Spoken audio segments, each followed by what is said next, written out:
Western media had declared Ibrahim Traoré a dictator. The famous host of Reynolds Media came to Africa to humiliate him. The questions for the live broadcast had been predetermined. When the producers pressed the button, the 1-hour interview was recorded as one of the greatest moments of shame in Western media history. Victoria Reynolds, the award-winning host of Global Reynolds Media, was making her final preparations in her suite at a luxury hotel in New York. It was 2 hours before her flight to Burkina Faso, and she wanted everything to be perfect. When her assistant Robert brought the last files, Reynolds took a final look at her reflection in the mirror. "Is everything in the folder?" she asked while fixing her hair. "Yes, Victoria. Intelligence reports, critical analyses, and all the questions we prepared. There are also additional notes from our sources in Washington." Reynolds smiled with satisfaction. "Perfect. This interview will be the pinnacle of my career, Robert. I will expose this leader who staged the latest military coup in Africa and defied the West in front of everyone." William Reynolds, Victoria's father and the founder and CEO of Reynolds Media, had specifically entrusted this interview to his daughter. Although the company's slogan was "In Pursuit of Truth," their path was actually much more strategic. At Ouagadougou International Airport, Ibrahim Traoré's security team was doing final checks. They had been thoroughly briefed about the arrival of the Reynolds Media team. At the presidential palace, Ibrahim Traoré was reviewing the files on his desk. The files contained comprehensive information about Reynolds Media, its global connections, secret funding, and especially its broadcasting policies toward African countries. Traoré's advisor, Jean Ouedraogo, entered. "Mr. President, are you ready for the interview?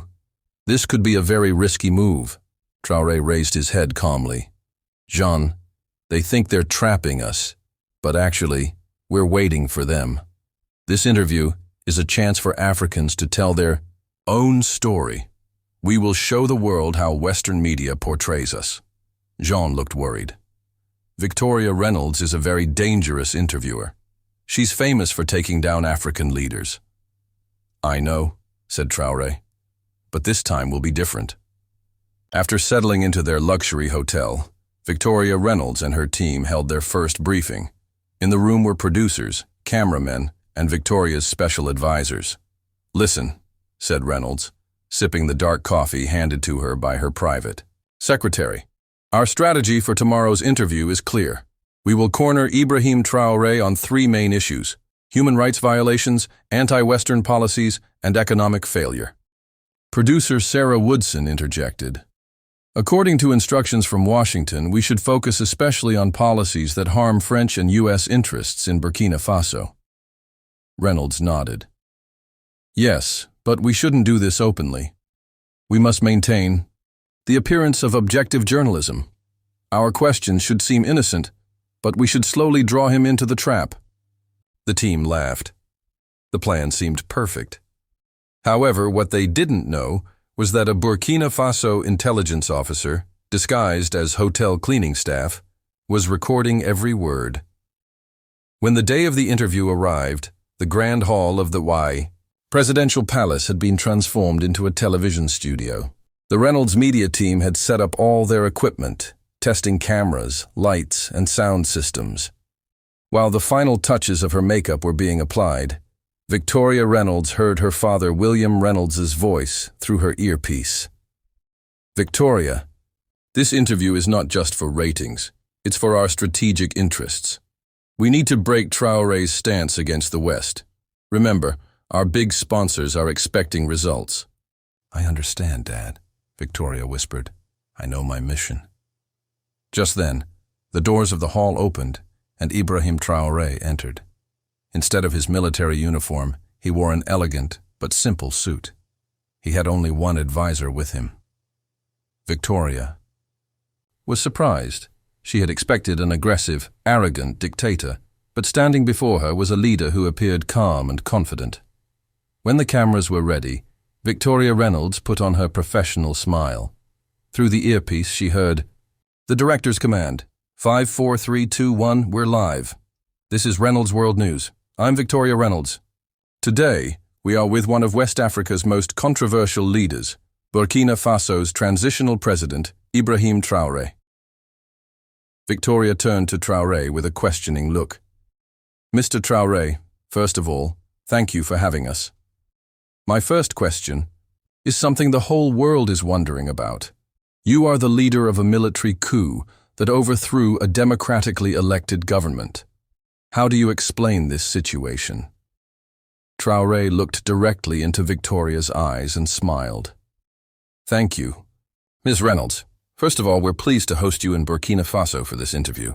Regarding your question, it's important to understand the historical context of our country. The previous government you called democratically elected was actually a puppet administration of France, and our people were starving in misery. Victoria frowned. Traoré's answer was calmer and more logical than expected. She immediately moved to her aggressive second question. But Mr. Traoré, international human rights organizations report serious violations under your administration. It is said that opponents are arrested and press freedom is restricted. What do you say to these allegations? Traoré's expression didn't change. Ms. Reynolds, have you ever researched who funds these international organizations you mentioned? Who finances these reports? And why did the West remain silent during the last 60 years of torture, hunger, and misery in Burkina Faso, but suddenly remembered human rights when we started to control our own resources? Victoria couldn't hide her surprise for a moment. Panicked voices were coming through her earpiece. When you're ready, Traoré continued, we can show you the 200 new schools Burkina Faso has opened in the last 6 months, the 50 health centers we've established, and the gold revenues that now go to our people. Is this dictatorship? Victoria quickly changed her strategy. Looking at her notes, she decided to focus on Traoré's anti-Western rhetoric.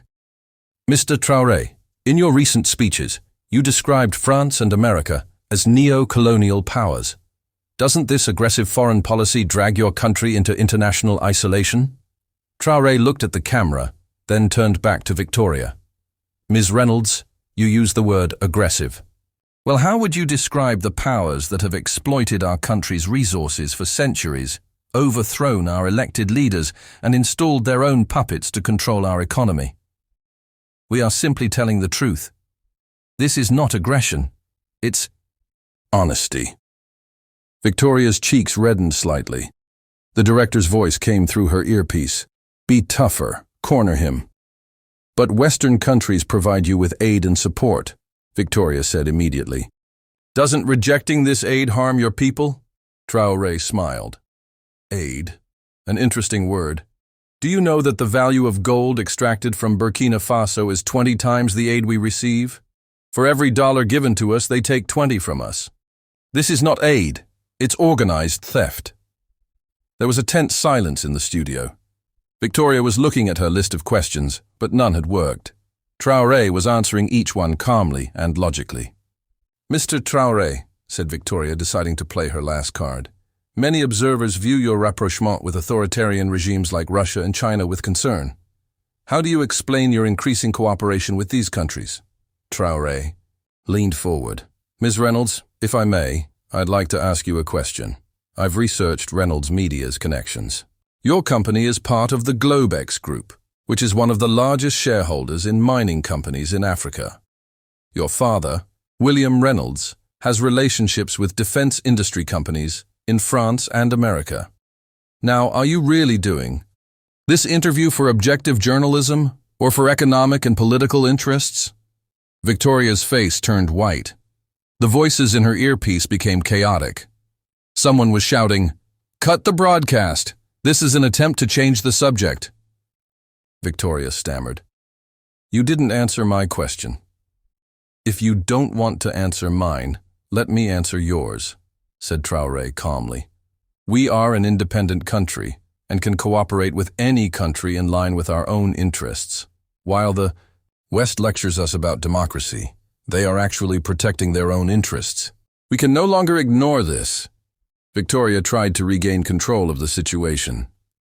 But the human rights records of Russia and China, Traoré gently interrupted her. Ms. Reynolds, if you will allow me, I would like to show you a document. His advisor handed over a folder. Traoré took out a file and held it up to the camera. These are the minutes of a secret meeting held by senior executives of Reynolds Media about gold mines in Burkina Faso.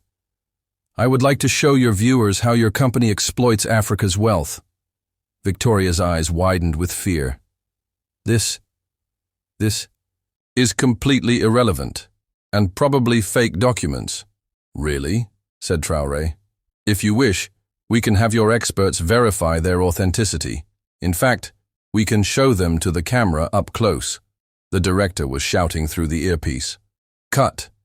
The broadcast, cut it now! But Traoré continued in a calm, determined voice. Ms. Reynolds, we know very well how Western media portrays Africa. You show us either as pitiful poor people or cruel dictators. But the reality is much more complex. Traoré began to speak directly to the cameras. Dear viewers, today I want to tell you the true story of Burkina Faso. The story the West doesn't show you, doesn't tell you. Victoria frantically shouted, We're cutting. Faso are open to you. Come see and decide for yourself. Finally, Ibrahim Traoré looked at the camera and quoted Thomas Sankara's famous words, A man would rather be free in hell than a slave in heaven. When the broadcast ended, the atmosphere in the studio was charged with electric air. Victoria Reynolds sat in the chair in shock, her makeup smudged. At Reynolds Media's New York headquarters, William Reynolds was fuming with anger. How could this happen? He shouted at the team members in the meeting room. He humiliated my daughter. He humiliated our company, sir, said a senior producer. The broadcast was watched worldwide. There's a huge wave in favor of Traoré on social media. The hashtags, Truth About Africa and Western Media Exposed, are trending. William Reynolds slammed his fist on the table. We're stopping all our investments in Burkina Faso immediately and fire the entire Africa team. But it was too late. The interview had gone viral on the internet. Millions of people were watching Ibrahim Traoré's calm and logical explanation. The Western media's view of Africa had begun to be questioned. At the same hour in Burkina Faso's capital, Ouagadougou, people had taken to the streets. They were celebrating Traoré's reversal of the Western media's trap. He became our voice, said a university student to a local reporter. He told the whole world what we've been trying to say for years. The day after the interview, Reynolds Media's shares experienced a major decline. Major investors had begun to question the company's credibility. Victoria Reynolds was quiet and thoughtful as she boarded the return flight to New York. As the pilots prepared the plane, a Burkina Faso official appeared at the door. Ms. Reynolds, there's a message for you. Victoria opened the envelope. Inside was a handwritten note from Ibrahim Traoré. Dear Ms. Reynolds, journalism is a powerful tool for seeking the truth. Perhaps one day you will choose to work for your conscience, not your company's bosses.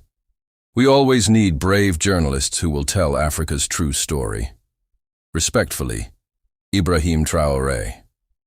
When Victoria read the letter, her eyes filled with tears. She realized that throughout her career, she had sacrificed truth for success. A week after the interview, the world media was still under the impact of the event.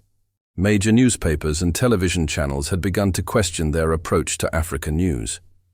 Ibrahim Traoré was aware of the international impact of the interview, but he continued to focus on affairs in his own country. He was supervising projects, bringing water to villages, opening new schools, talking directly to his people. One evening, his advisor Jean came to his office.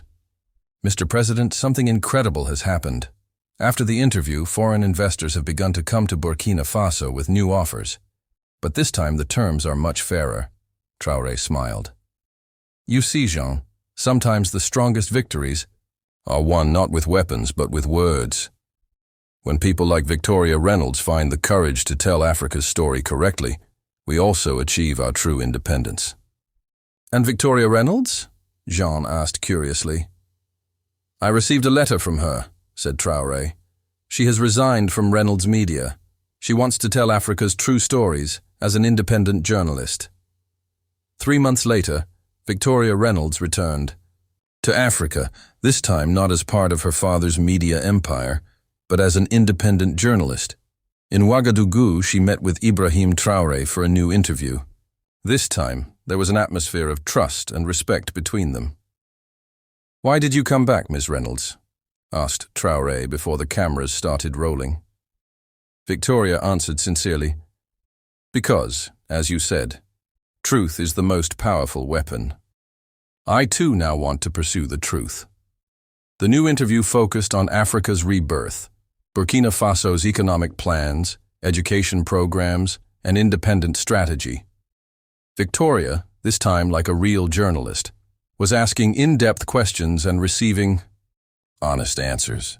"Mr. Traoré," said Victoria at the end of the interview, "thank you for giving me the chance to tell this transformation story to the world."